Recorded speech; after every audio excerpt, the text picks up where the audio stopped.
그 존재 자체가 우리 인간의 이성으로는 이해할 수 없는 많은 부분을 갖고 계신 무한하신 무량하신 하나님에 관해서 우리가 공부하는 것이 매우 어려운 과목입니다. 우리가 인론 그러니까 인재론 사람에 관해서 또 우리 예수 그리스도는 너무 많은 시간을 들어왔기 때문에 익숙하고 또 성령님에 관해서 구원론 어떻게 구원받는지에 대해서 교회론이라든지 그리고 그 다음에 좀 어려운 부분이 종말론입니다. 종말론이 이제 마지막 이 세상의 마지막 그 부분에 대해서 상당히 어려움이 많이 있는데 가장 어려운 우리 조직신학 가운데에서 교회신학 가운데에서 가장 어려운 부분이 신론입니다. 하나님에 관한 학문 중에서 하나님에 관한 학문 신론인데 이 신론이 정말 우리가 이해 다 하지 못하는 부분들이 많고 그래서 진실한 의미에서 신비한 하나님의 그 신미가 그대로 있는데 우리가 완전하게 이해할 수 없다고 하는 것을 모든 개혁주의 신학자들은 다 고백을 합니다. 그렇게 많은 연구를 했지만 또 하나님의 말씀을 공부하고 있지만 그렇게 고백을 하죠. 그것은 사실입니다. 그러나 우리가 하나님의 말씀, 하나님께서 말씀을 특별 계시를 통해서 우리에게 주시는 만큼 우리가 이 하나님에 관해서 우리가 공부를 하고 익히고 또한 지식을 갖는 것이 필요합니다. 그러니까 다만 여기에 중요한 것은 우리 기도하고 믿음으로 이 모든 것을 받아들이는 그런 자세가 필요할 것입니다. 오늘은 하나님의 의지와 죄의 문제에 관해서 먼저 시작을 합니다. 인간에게 우리 사람에게 있어서 가장 핵심적인 문제점이 뭘까요? 죄 문제예요. 그런데 사람들은 죄라고 하는 것이 나오면은 다 외면을 해요. 설교자가 있으면 설교 강단에 서 있으면 그 죄 문제를 이야기하면 다 고개를 숙여요. 그리고 뭐 다른 거 하는 것처럼 이렇게 성경을 펴기도 하고 또 이렇게 주보를 보기도 하고 다 그래 교회에서 우리 예배를 드릴 때 그건 이해를 하죠. 뭔지 피하고 싶은 거예요.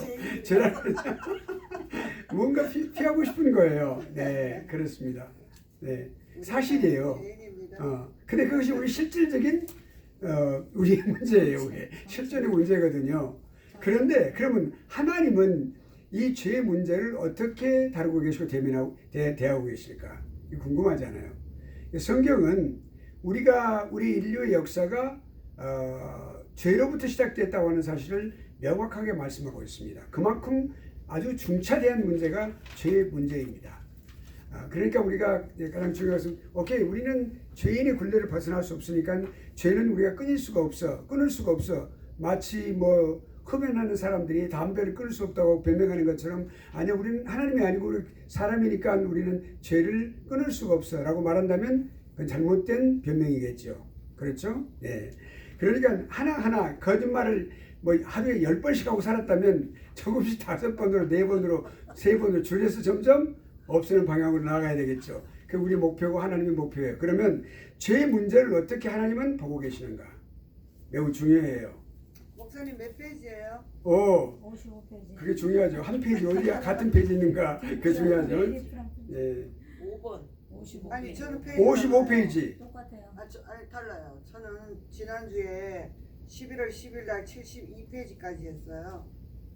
그것은 우리 전도사님 그것은 막 앞에 나아가서 굉장히 조직신학 맞아? 맞아요.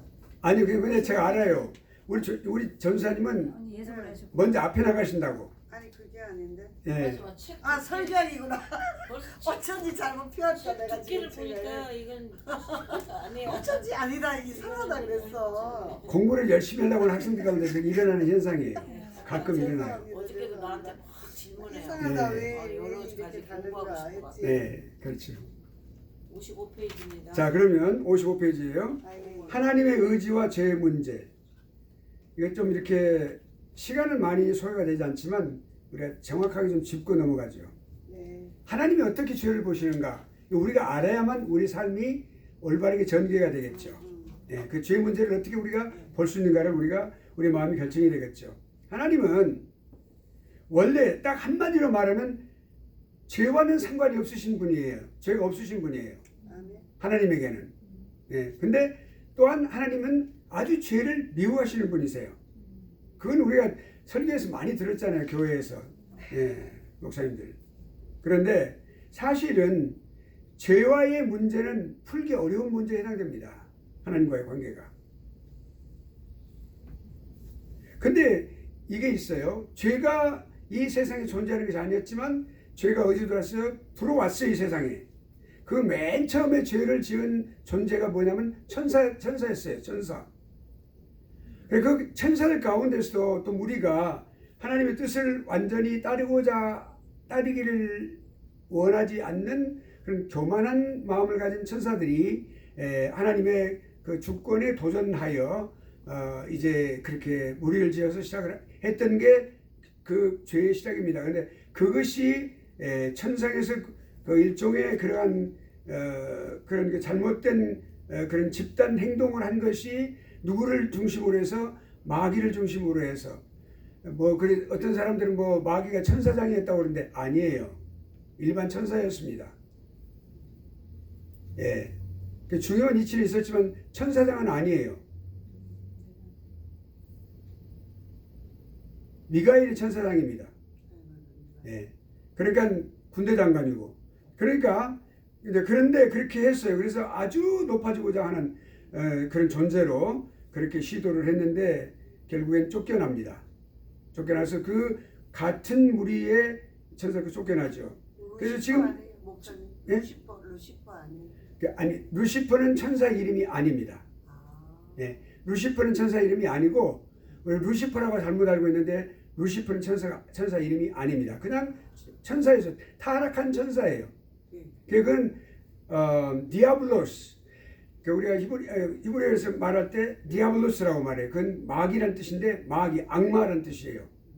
우리가 그런 말을 하면 좀 이상하죠. 나한테 말씀을 하시는가 그런 생각 들기도 하고 아니에요. 여기 계신 단 아니에요. 그러니까 악마라고 그러니까 오케이.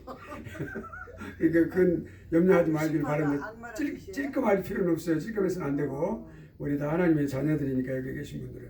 그런데 그렇게 됐는데 그런데 하나님께서 하나님의 그 어떤 그 작정적 의지가 있으니 우리가 하나님의 의지를 공부했어요. 그러니까 작정적 의지라고 하는 것은 뭐는 하나님께서 무엇을 이렇게 정말하면 어떤 미래에 일어날 일에 대해서 계획하시는 걸 말하는 거예요. 하나님. 그러니까 하나님의 뜻과 관계되어 있어요. 하나님은 작정과 의지와 또 계획 이런 모든 것들 다 동일해요. 그리고 또 하나님은 계획하시는 것뿐만 아니라 작정하시는 것뿐만 아니라 실행하시는 것도 동일해요. 그 결과도 동일해요. 우리는 계획하는 것과 실제 행하는 것이 틀릴 수 있어요. 예를 들어 봅시다. 우리가 이제 나이가 50 좀 넘어가면 조금 멀리 잡아야 되겠어요. 너무 가까이 70 그렇게 잡으면 안 되니까 한 50 정도부터 잡아야 돼. 그래 마음이 편하죠. 50 잡으면 그 다음부터 더 하니까 유한이 되잖아요. 그러니까 그렇게 유한을 좀 삼자고요. 50대 시작하면 어떤 생각이 드냐면 좀 노쇠 현상이 사실 40대 후반부터 오는 거예요. 그런데 50대가 되면 노화 현상이 많이 일어나기 시작하는 거예요. 머리도 빠지기 시작하고 몰랐죠? 머리가 50대 빨리 빠지기 시작 하얀 머리가 생기기 시작하는 거예요. 그러니까 백치가 생기기 시작하는 거예요.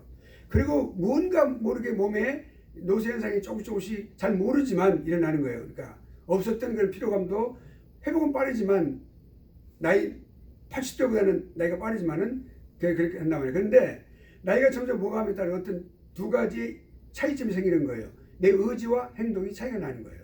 일치가 되지 않는 거예요. 젊었을 때는 많이 그렇게 일치가 됐었어요. 생각하면 그대로 빨리 행동하고 그랬는데 내 마음은 아주 빨리 그걸 하고 싶은데 할 수 있다고 생각하는데 몸이 말이 안 되는 거예요. 그러니까.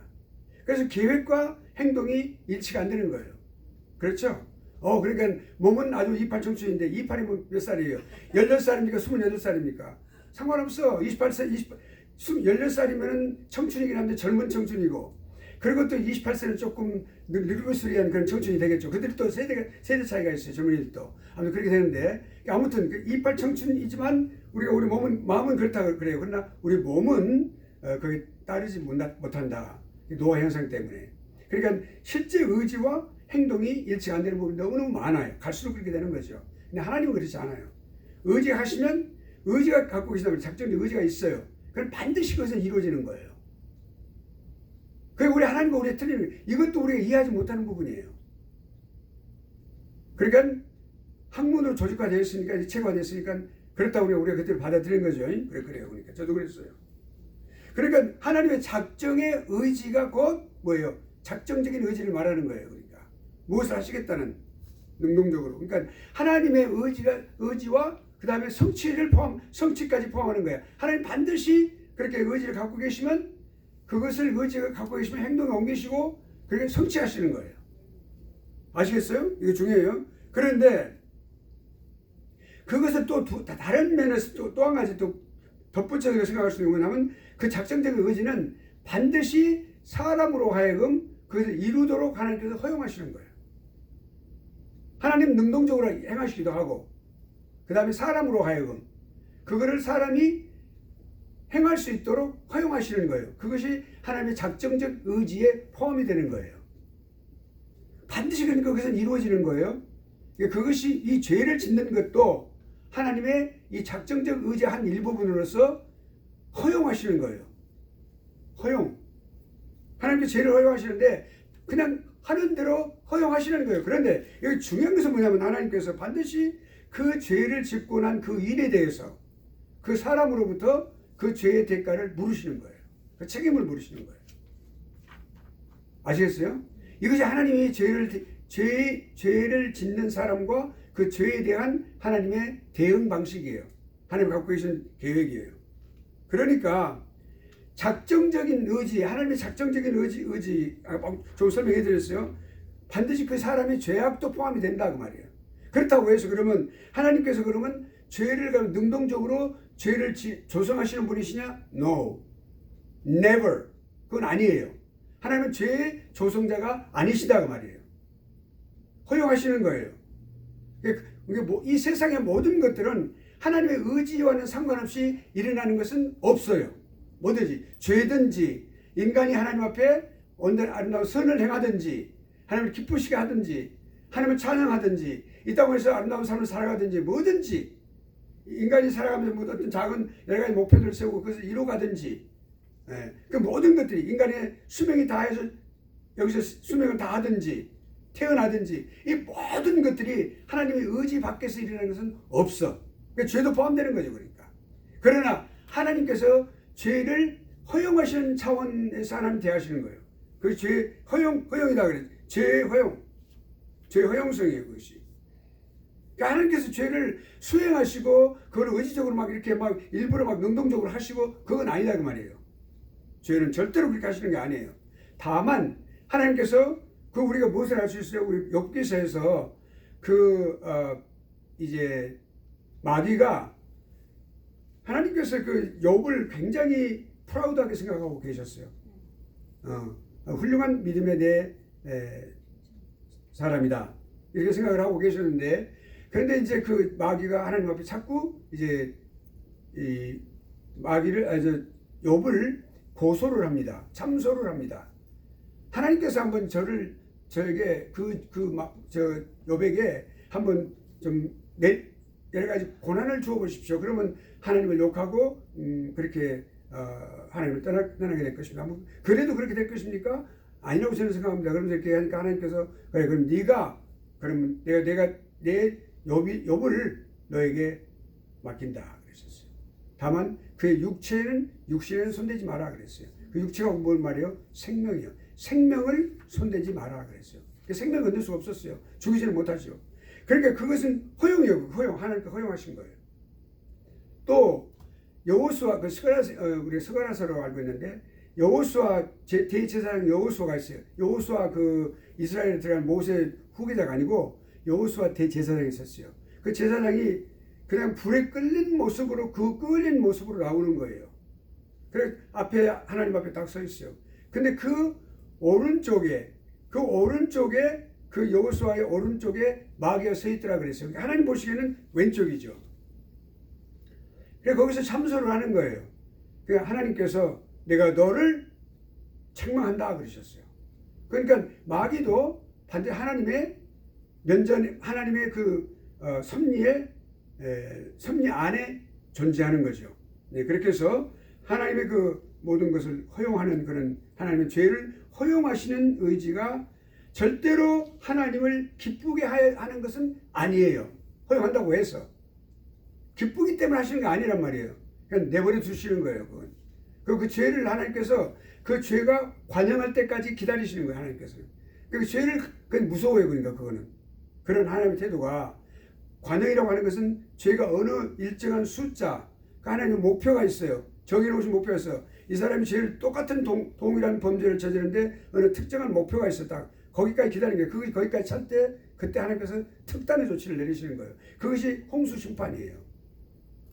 그 무서운 거예요. 그렇게 하나님은 그 죄를 대하신 놀라운 그 하나님의 이 태도가 하나님 행위가 반드시 책임을 물으시는 거예요. 그러니까 그 당시 죄를 지어서 아무런 일이 일어나지 않았다고 해서 안심하는 것이 아니에요. 인간은 안심하죠. 하나님께서 안 보셨구나. 안 보긴 뭘 안 봐. 중심까지 보시는데. 네. 그렇죠? 오케이. 자, 그러니까 하나님께서 아주 극도로 미워하신다는 거예요. 죄를. 하나님이 절대로 죄를 기뻐하시지 않고 오히려 죄는 하나님께 기뻐하시는 대상이 아니고 오히려 미워하는 대상이다 그 말이에요. 이거 알고 계시면 돼요. 되셨죠? 넘어갑니다. 같은 페이지 계시죠? 하나님의 주권적인 능력으로 갑니다. 주권적인 능력. 우리가 이 공부를 할 때 아주 요점 중요한 것을 딱 이렇게 머리에 딱 담고 가면 돼요. 그럼 난 절대 안 잊어버려. 다른 것들을 많이 하면 잊어버리는데. 자, 봅시다.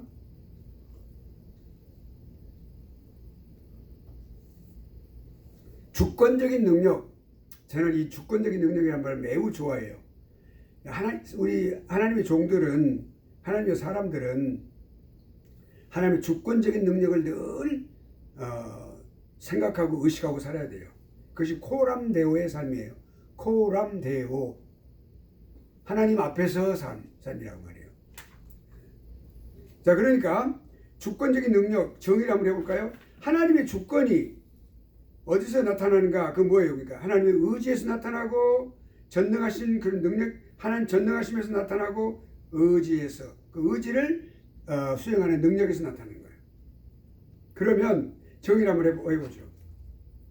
자신의 의지를 나타내서 수행하시는 하나님의 능력. 딱히 말하면 여기 지금 정의가 길게 나왔는데 그걸 줄여서 말하면 하나님 자신의 의지를 나타내 가지고 수행하시는 능력. 하나님의 능력이요. 그러니까 그것이 다른 말로 그 능력은 전지전능하신 능력이에요. 이것이 정의예요. 그 주권적인 능력이에요. 자, 그러면 하나님의 능력을 구분을 해봅시다. 절대로 하나님의 능력은 절대적인 능력이 있고 그 다음에 질서적인 능력이 있어요. 절대적인 능력, 다른 어떤 하나님은 제1 원인이 되시죠. 모든 것의 원인이 되는 것이요. 원인이라는 것은 원인, 모든 것의 기초가 되시는 거예요. 그러니까 기초가 되는 거예요. 그러니까 네. 어떤 것을 일으키시는 동기가 되시는 중요한 것을 말할 때 우리가 원인이라고 말을 해요. 근데 그 제2나 어떤 제2차의 어떤 그런 원인들이 필요 없이 그런 것 필요 없이 실행되는 하나님의 독자적인 능력이에요. 거의 하나님의 능력, 독자적인. 그리고 이것은 효과적이에요. 우리 신학에서 효과적이라는 단어를 사용할 때는 반드시 일어나는 일을 말할 때 하나님께서 그렇게 반드시 일하시는 것을 말할 때 효과적이다 그런 말을 해요. 효과적이라는 말은 effective란 말인데 실제로 그 말이 그런 의미를 갖고 있지는 않죠. 원래는. 그런데 반드시 그 일이 일어나고 성취가 되는 걸 말할 때 효과적이라고 말해요. 하나님의 능력은 반드시 효과적이어서 그 효과적인, 그러니까 하나님의 뭐예요? 효과적인 그런 효과적으로 반드시 이루어지는 거예요.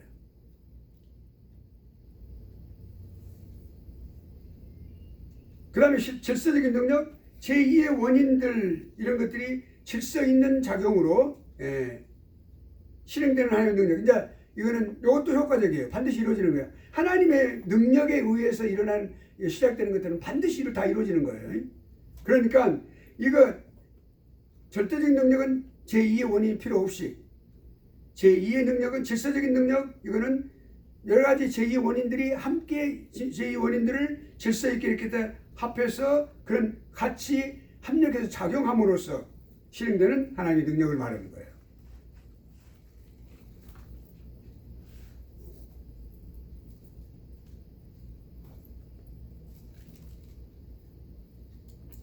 오케이.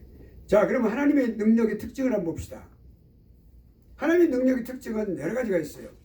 첫째는 하나님의 능력은 아까 말씀드렸죠? 절대로 분리가 안 된다고. 하나님의 능력과 하나님의 의지와 하나님 자신, 존재하심과 딱 일치가 되어 있어요. 그러니까 하나님께서 무슨 말씀을 하시잖아요? 그럼 반드시 그것은 이루어지는 거예요. 그 성취까지 포함되는 거예요. 다. 예. 하나님 성품이에요. 우리는 이해할 수 없죠. 근데 그게 하나님 성품이라. 그러니까 우리는 지금 전혀 모르는 것을 우리가 공부하는 거예요, 사실은요. 하나님에 대해서. 물론 성경에 이 신학이 성경으로부터 이렇게 다 전부 다 유출이 되었습니다. 그런데 그러니까 하나님께서 존재하시는 그 존재 본질이 있어. 그 본질과 그 다음에 이 하나님의 능력은 절대로 분리가 안 되는 거예요. 그러니까 어거스틴은 아주 훌륭한 초대교 라틴 교부로서 훌륭한 신학자예요. 신학의 초석을 놓은 분이에요. 오늘날 개혁 신학, 그러니까 정통 신학의 초석을 놓으신 분이 바로 어거스틴입니다. 그래 이렇게 말했어요. 하나님의 존재하심과 능력은 분리될 수 없다라고 말을 했어요. 그다음 하나님의 존재 소유하시는 것도 하나님께서 소유하시는 것, 모든 것을 다 소유하시죠. 우리도 소유하셨어요. 하나님께서. 우리 하나님의 것이에요.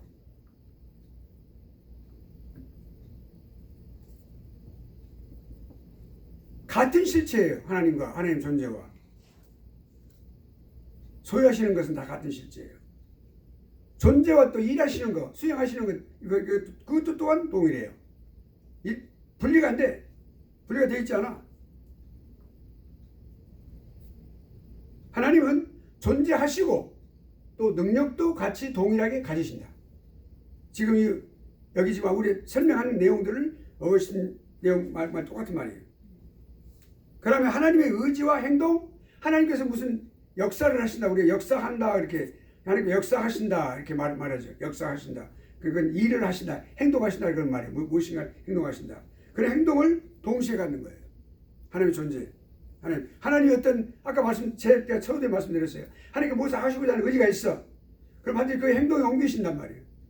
그 다음에 결과까지, 그 성취하시는 것까지 하나님은 절대로 분리가 안 된다. 그러니까 반드시 이루어지는 거예요. 그러니까 하나님께서 빛이 있으라 그러셨어요. 빛이 있으라 그러셨어요. 그 빛이 있었던 거예요. 그 빛이 영원히 있는 거예요, 지금까지. 그리고 하나님은 그 창조하시고 난 직후부터 뭘 하셨어요? 섭리를 해오시는 거예요. 그걸 그대로 보존시키시면서. 섭리라고 하는 것은 보존이에요. preservation.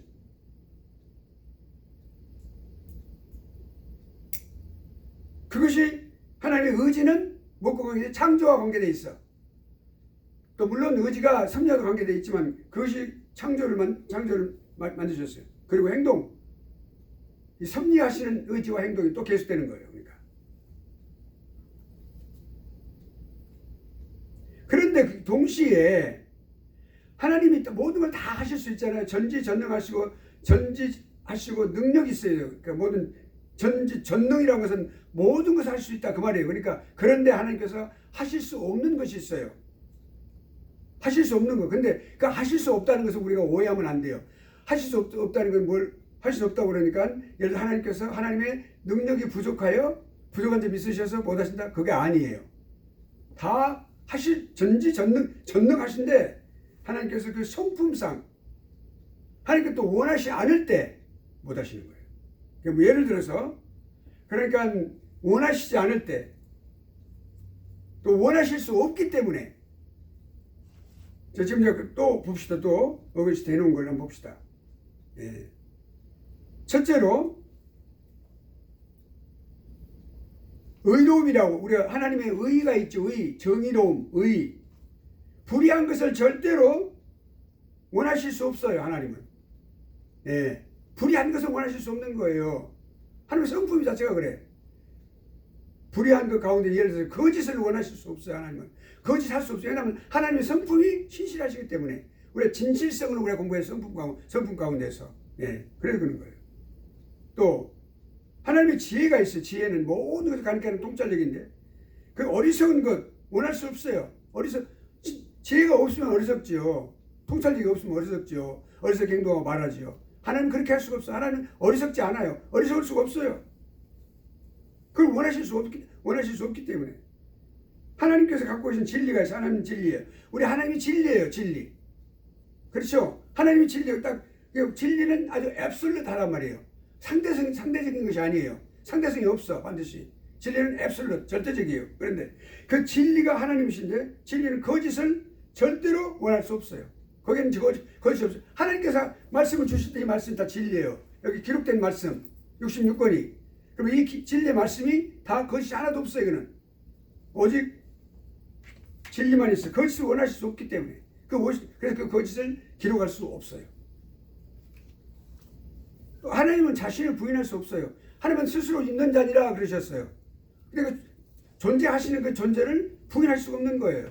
그 존재에 따른 모든 그 부수인 것들까지 다 자신을 부인할 수 없어요. 나는 하나님이 아니다. 나는 스스로 존재하는 존재가 아니다라고 말할 수 없어요. 나는 스스로 존재하는 자이다라고 말했을 때 하나님 스스로 존재하는 분이고 그것을 부인할 수 없는 거예요. 부인할 수 없어요. 또 하나님은 영생을 갖고 계세요. 영생하시는 분이에요.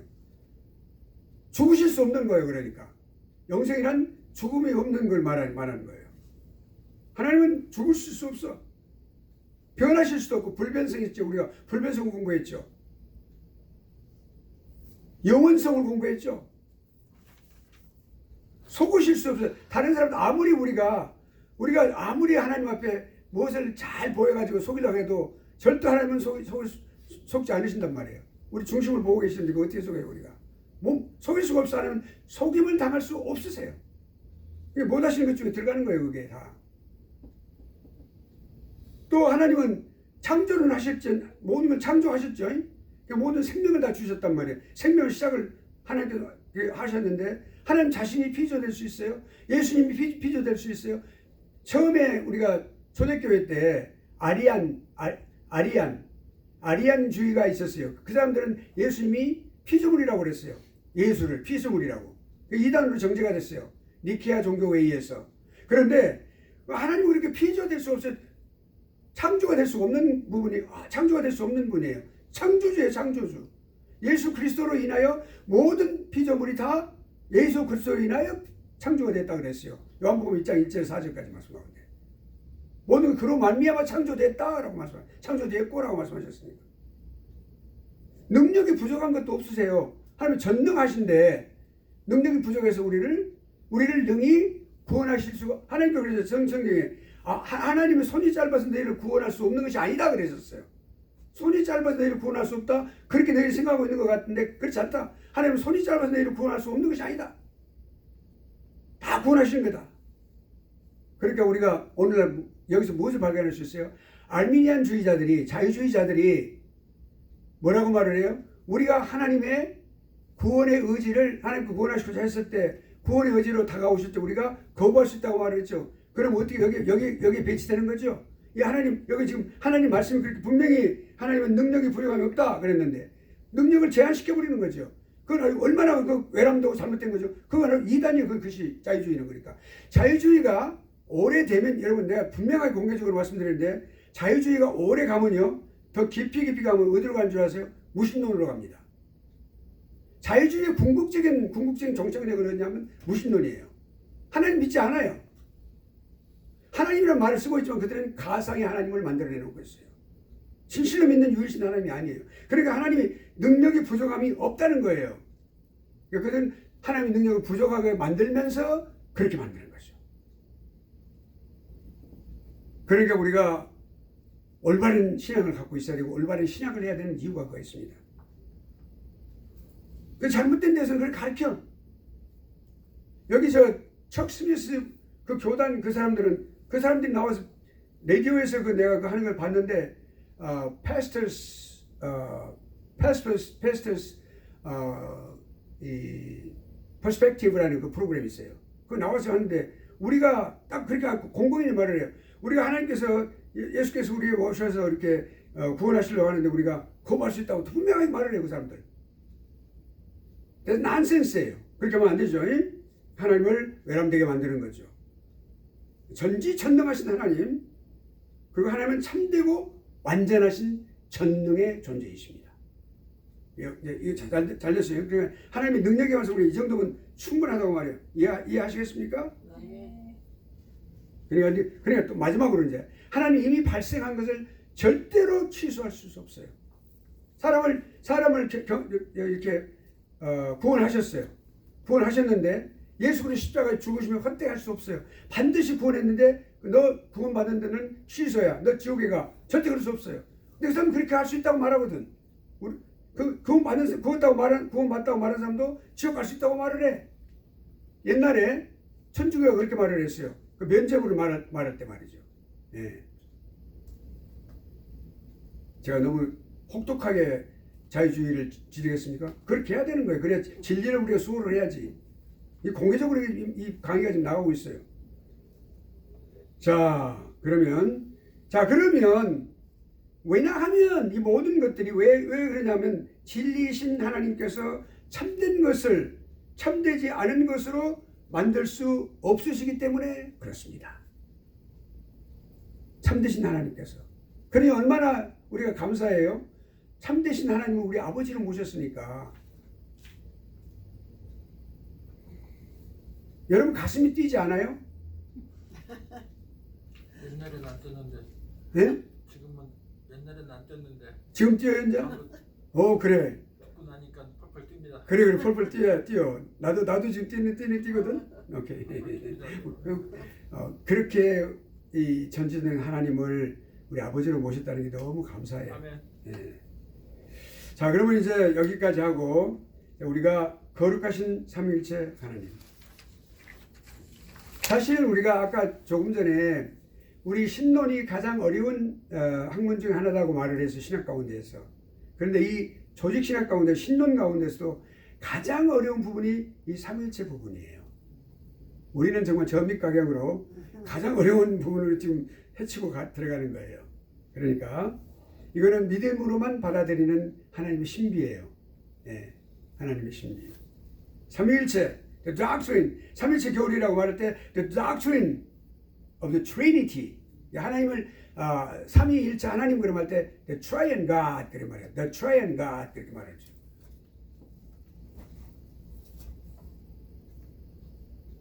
하나님 계시의 가장 중요한 핵심적인 부분이 뭐라고요? 삼위일체 교리예요. 놀라워요. 이 삼위일체 교리는 터툴리안이라는 교부가 처음으로 그 단어를 사용을 했어요. 성경에 보니까 분명히 그 단어는 없는데 삼위가 계시거든. 한 하나님이신데 계속 그게 사역이 나오는 거예요. 그게 우리가 뭐예요? 우리 예수님께서 세례를 받으실 때 하늘에서 음성이 딱 내려오는 거예요. 이는 내 사랑하는 아들이다. 난 내가 저를 기뻐하노라. 그 많은 물소리 같은 놀라운 목소리로 그렇게 많은 사람들 다 들었죠. 그렇게 나오는데 그때 성령의 그 비둘기와 같이 성령께서 임재하시는 것을 볼 수가 있었어요. 그리고 누가 있어요? 세례를 내가 받아야 된다라고 말한 바로 장본인인 예수님이 거기에 있는 그분 누구예요? 제2위 하나님이야. 삼위일체 하나님이야.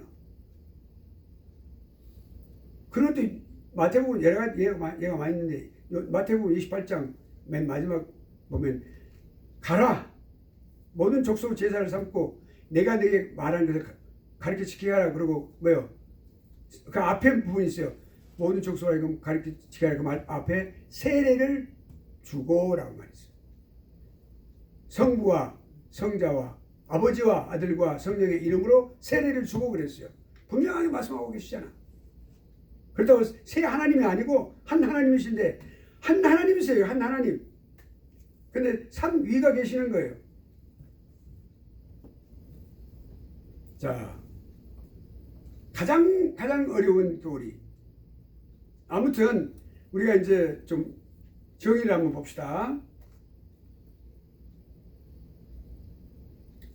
그러니까 우리 믿음의 선진들이 많이 있었는데 종교개혁자들 가운데 초기 종교개혁자에 해당되는 멜랑이톤이라는 위대한 종교개혁자가 유명한 그 참 유명하다보다도 신실한 그렇게 써야 되겠죠.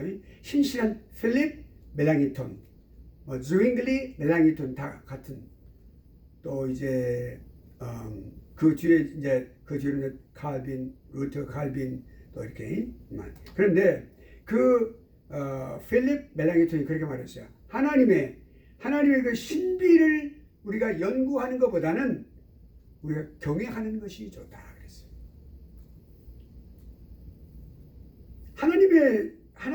하나님에 관해서 우리가 막 연구한다고 뭘 그냥 막 캐내고 싶었고 그냥 알고 싶어서 막 연구하는 자세는 좋으나 그 연구하는 것보다는 우리가 하나님을 경외하는 것이 좋다. 그게 바람직하다라고 말을 했어요.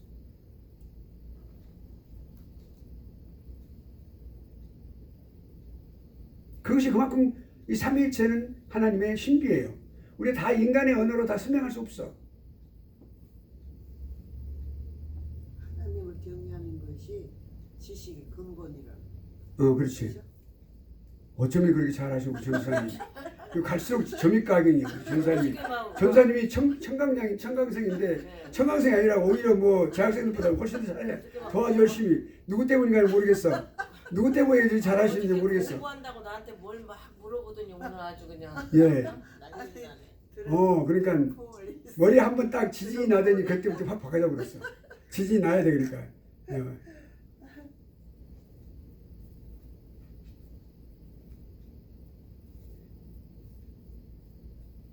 자, 그럼 교리의 중요성.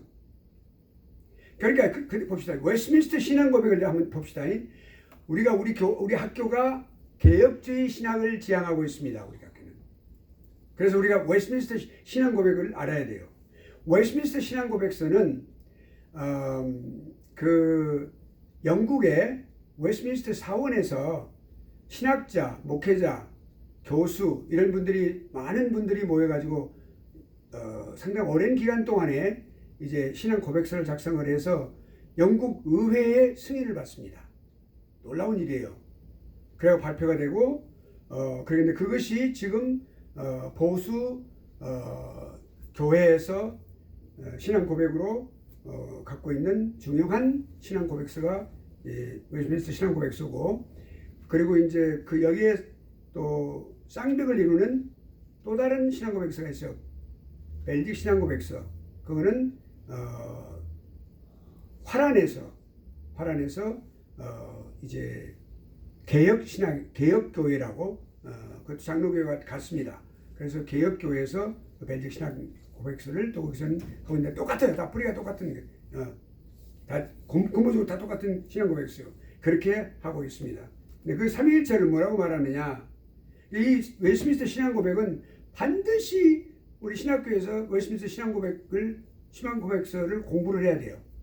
조직 신학이 한번 딱 돌아오고 나면 웨스트민스터 신앙 고백 한번 해도 좋을 겁니다. 우리 학생들이 그렇게 다 웨스트민스터 신앙 고백서를 이제 이렇게 공부하고 나가면 확고한 신학으로 딱 이렇게 형성이 되죠. 자 그러면 그 웨스트민스터 신앙 고백서의 그 역사적인 배경이라든지 어떻게 설립이 됐다든지 어떻게 그 내용이 뭔지 다 하고 책 한 권이에요. 책 한 권 아주 중요해요. 자 그런데 뭐라고 하면 하나님의 본체는 하나이시다. 하나님의 본체는 하나님 존재하는 그 본체를 말해요. 하나님의 본체, 하나님 자신을 말하죠.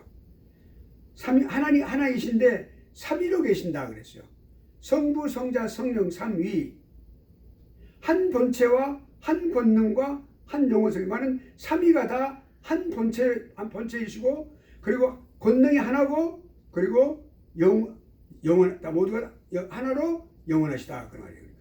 또 이 소요리 문답이라는 게 뭐냐면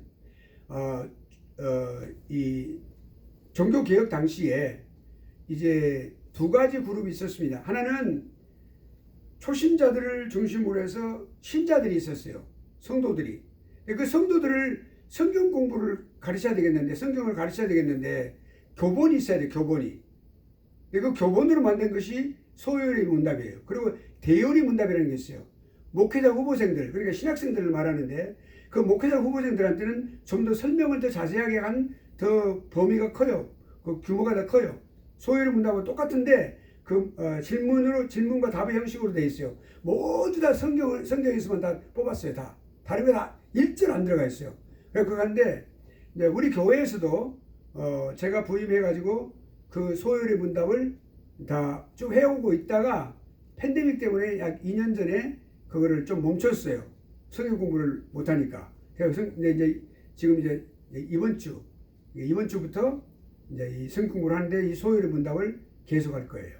예, 이거는 반드시 필요해요. 교회에서 아주 이것이 딱 보면요, 조직 신학적인 관점으로 되어 있는데 아주 기초적인 체계적인 그런 신앙을 세워가는데 아주 중요한 거예요.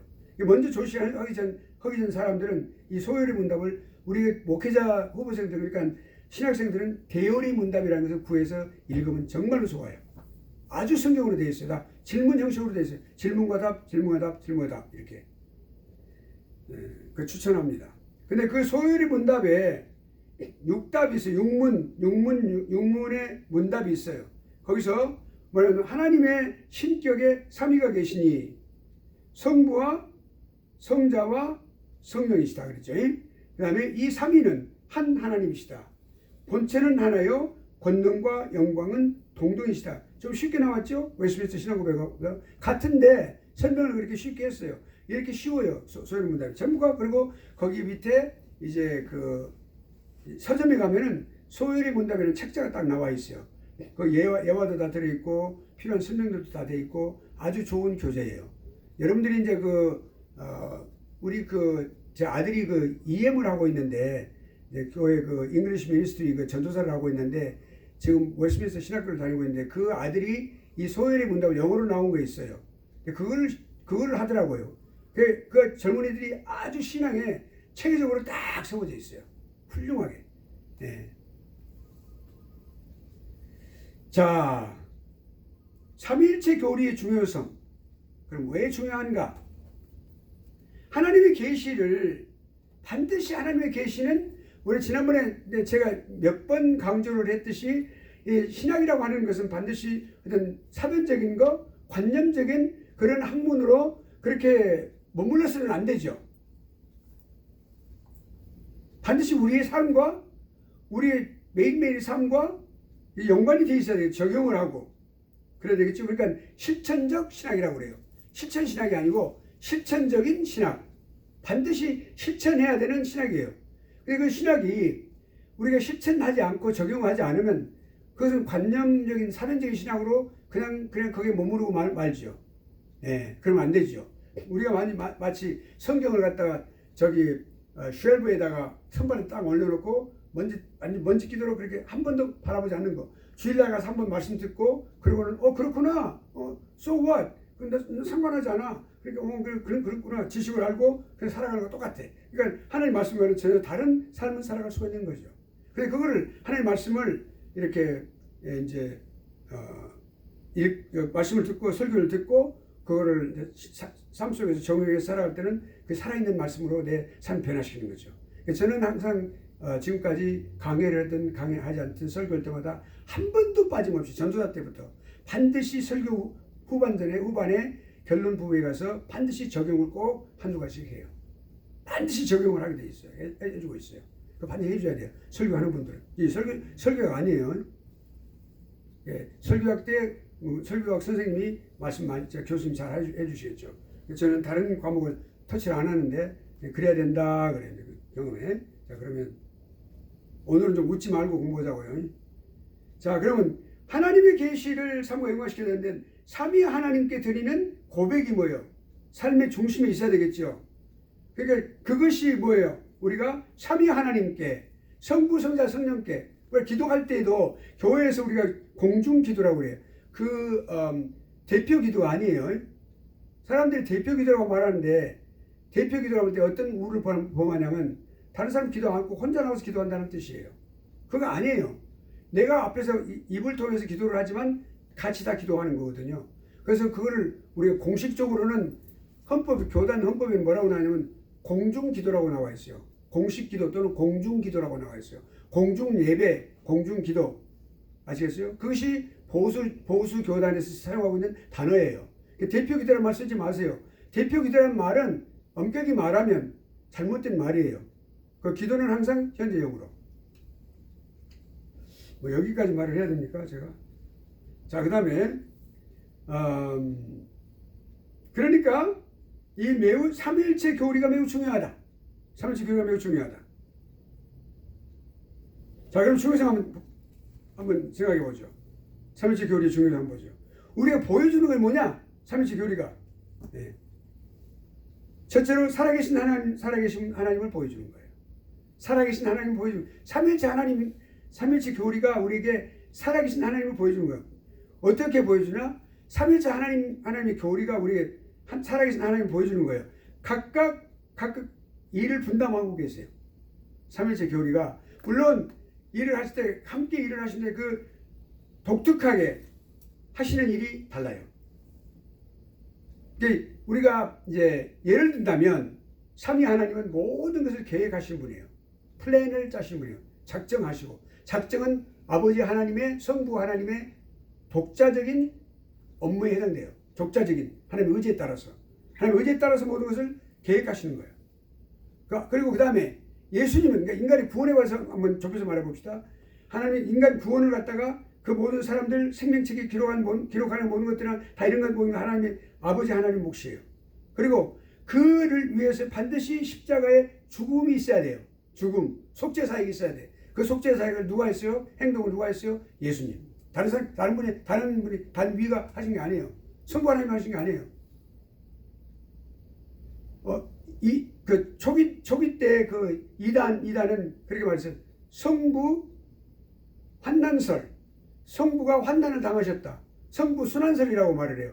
그런 것을 또 이렇게 한 그 이단들도 있어서 초대교회 때 잘못된 거니까 반드시 예수님의 몫이었어요. 속죄 사역은. 다음에 세 번째, 각 개인을 찾아가셔가지고 개인의 마음을 두드리고 그 개인의 마음을 두드려서 거기에 들어가시고 그로 하여금 마음의 문을 열고 예수 그리스도를 영접하게 하는 그 일, 그래서 생명을 주시는 그 일을 누가 해요? 성령께서 하시는 거예요. 그리고 그렇게 하고 난 후에 그가 중생되었을 때 그 직후부터 죽을 때까지 그 성화의 과정을 담당하신 분이 성령께서 하시는 거예요. 아버지가 하시는 게 아니에요. 예수님이 하시는 게 아니고 예수님의 영, 아버지 영이 하시는 거죠. 그러니까 그 영 특별하게. 그런데 그렇다고 분리가 되었냐? 분리가 안 되었어요. 한 하나님이신데 그 삼위가 그렇게 일이 달라요. 맡으신 일이. 그러니까 우리가 이제 봅시다. 역사적으로 교부들은 삼위일체 교리를 따랐어요. 이신론, 범신론, 다신론 다 배격했어요.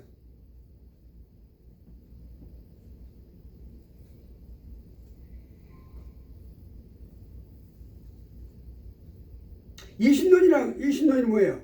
이신론이 뭐예요? 그러니까 이신론이라는 것은 인격적인 신을 부인하는 거예요. 이신론이라는 것은 인격적인 신 부인해요. 없어요. 기적 같은 거 또는 계시 같은 거 다 부인해요. 인격적인 하나님을 부인하는 거예요. 이신론이. theism.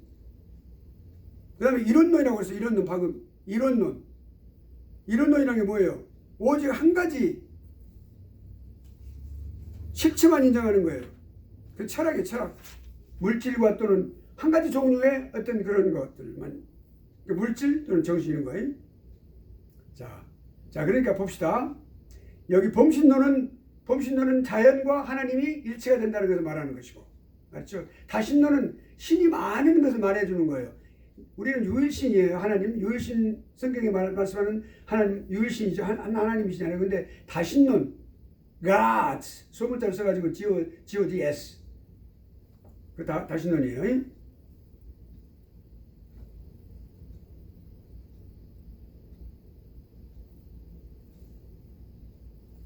자, 그러면 범신론은 그 자연과 하나님을 동일하게 본다고 그랬죠. 그러니까 하나님은 분명히 피조물보다도 위에 계시는 창조주이시죠. 그런데 그걸 다 깨버리고 자연과 하나님이 동일하다 이렇게 말해요. 동등하다. 경계선이 없어.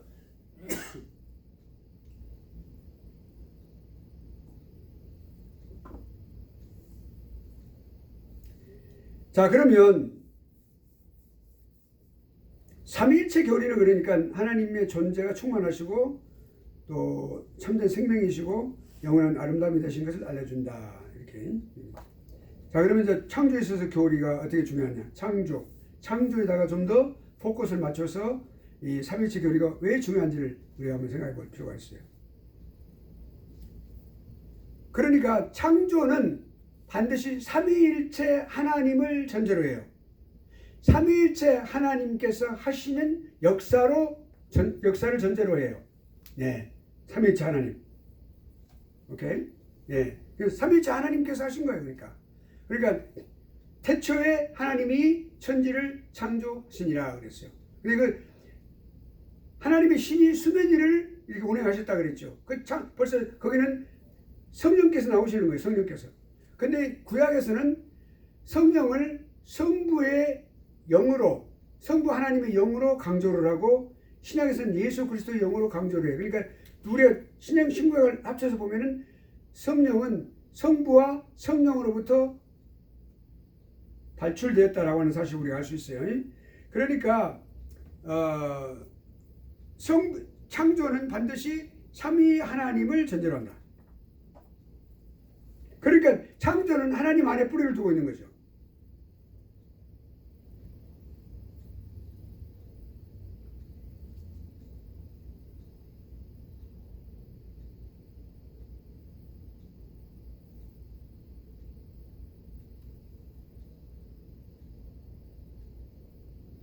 삼위일체 하나님께서, 그러니까 하나님께서 말씀으로 창조를 하실 때 그 아들, 그러니까 말씀, 로고스, 그 말씀이 곧 하나님이시다 그랬는데 그 말씀으로 창조하신, 말씀이 창조를 하신 거예요. 그 예수 그리스도께서.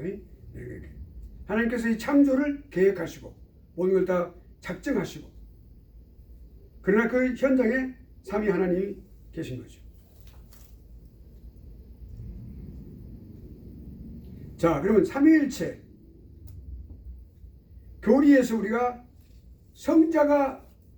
성자의 발생과 또 성령의 우리가 발생과 발출이라고 말을 해요. 발생, generation. 그 다음에 발출 그러면 procession. 그러니까 여기 성자는 아버지로부터 발생됐어요. 발생됐는데 우리가 엄마가 아이를 낳는 것처럼 낳는 게 아니에요.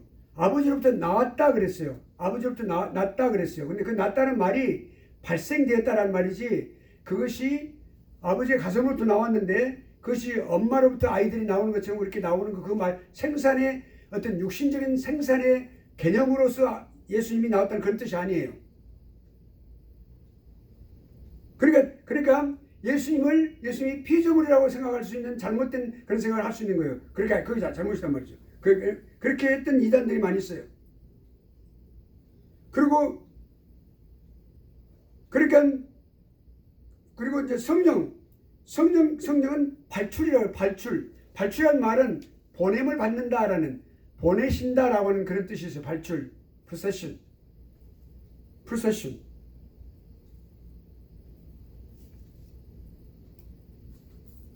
그러니까 이 창조 사역과 삼위일체 하나님과의 그 창조에 있어서 하는 삼위일체 하나님 관계를 우리가 생각해 볼 때 성자의 발생과 성령의 발출은 하나님의 그 창조 사역과는 별개의 것이에요. 창조가 아니에요. 창조가 됐다면 피조물이 되겠죠. 창조가 아니에요. 다시 설명을 드릴게요. 우리 성자 하나님, 예수 그리스도 성자 하나님의 발생하는 것, 또 그 다음에 성령 하나님의 발출은 하나님의 내적인 문제, 내적인 관계예요. 내적인 관계를 형성하는 거예요. 하나님 내적으로. 그런데 창조라고 하는 거예요. 이 우주 만물을 창조하시고 사람을 창조하시고 만드시고, 하나님 창조는 하나님 밖에서 일어난 일이에요. 하나님 밖에서 행하신 일이에요. 그 차이가 있어요. 그러니까 창조가 아니에요. 뭔지 알겠어요? 우리 하나님께서 우주를 만드시고 또 우리 사람 만드시는 하나님께서 외부적으로 하나님 존재는 여기 계시는데 외부적으로 그렇게 행하신 거예요. 그러나 예수 그리스도와 성자 하나님과 성령 하나님이 발생되고 발출된 것은 하나님의 내부의 관계의 문제예요. 그러니까 삼위일체 존재는 뭐냐면 스스로 존재하시는 걸 말하는데 이 창조 이전에 그렇게 존재를 그렇게 하셨어요, 원래가. 그런데 하나님 스스로 충족해 계시는 거예요. 그렇게 존재하시는 거예요. 창조가 필요 없어. 이제 이해하시겠죠? 이 어려운 걸 내가 지금 쉽게 지금 이거 아주 중요한 부분을 지금 지칭한 우리가 클라이막스를. 그러니까 하나님 스스로 존재하시기 때문에 그런 거예요. 그러니까 창조와 구분이 되는 거예요. 오케이. 박형종 박사님은 내가 나중에 이걸 내가 여러분한테 박형종 박사님이 이거를 이제 이 영원한 성자의 나심